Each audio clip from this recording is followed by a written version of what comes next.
Hello friends, ঝর্ণার শখের ছাদ বাগানে আপনাদেরকে স্বাগত। আজকে আমি ছাদে একটা ওল বসাবো। এই ওলটা আগের বছর আমাদের বাড়িতে রান্না করার জন্য বাজার থেকে কিনে আনা হয়েছিল, কিন্তু কোনো কারণে ওলটা রান্না করা হয়নি। তো সেই ওলটা আমি এক সাইডে সরিয়ে রেখেছিলাম। এখন দেখছি ওলটা দিয়ে চারা বেরোচ্ছে। তো এই ওলটা দেখে আমি মহা আনন্দে ছাদে নিয়ে চলে এলাম। ভাবলাম ছাদে বসিয়ে দিই বস্তার মধ্যে।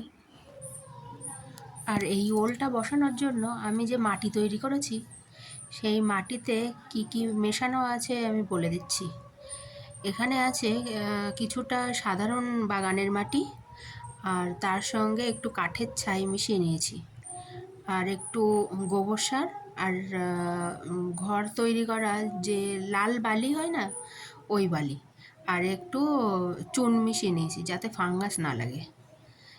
দিয়ে আমি এই মাটিগুলো এই বস্তাটার মধ্যে আছে ওই কিচেন ওয়েস্ট, গার্ডেন ওয়েস্ট রেখে আমি তার উপরে মাটি চাপা দিয়ে রেখেছিলাম এই বস্তাটায়।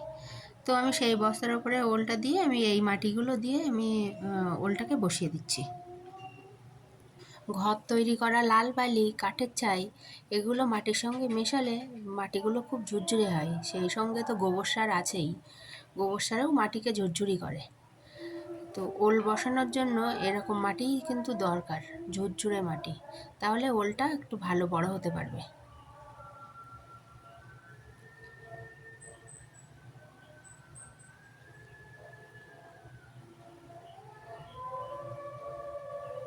আর বস্তার নিচে যে গার্ডেন ওয়েস্ট আর কিচেন ওয়েস্ট আছে, এগুলো তো আস্তে আস্তে পচে গিয়ে সার হবে।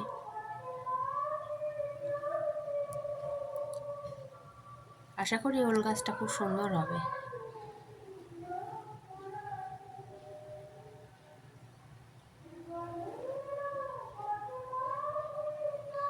এবার এই বস্তার মাটিগুলো আমি সব ঝেড়ে দিয়ে দেবো গাছের গোড়ায়।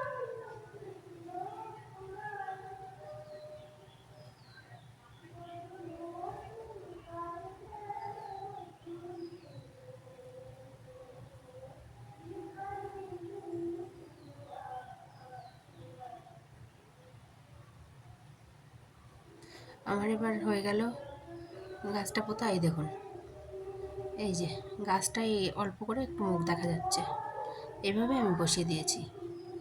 এবার আমি গাছে একটু জল দিয়ে দেবো। জলটা একটু বেশি করেই দেবো, প্রথম দিন তো জলটা একটু বেশি করে দেবো, তারপরে আবার অল্প অল্প করে জল দেবো। আমার এই ভিডিওটা যদি আপনাদের ভালো লাগে তাহলে লাইক, কমেন্ট, শেয়ার, সাবস্ক্রাইব করে আমার পাশে থাকবেন।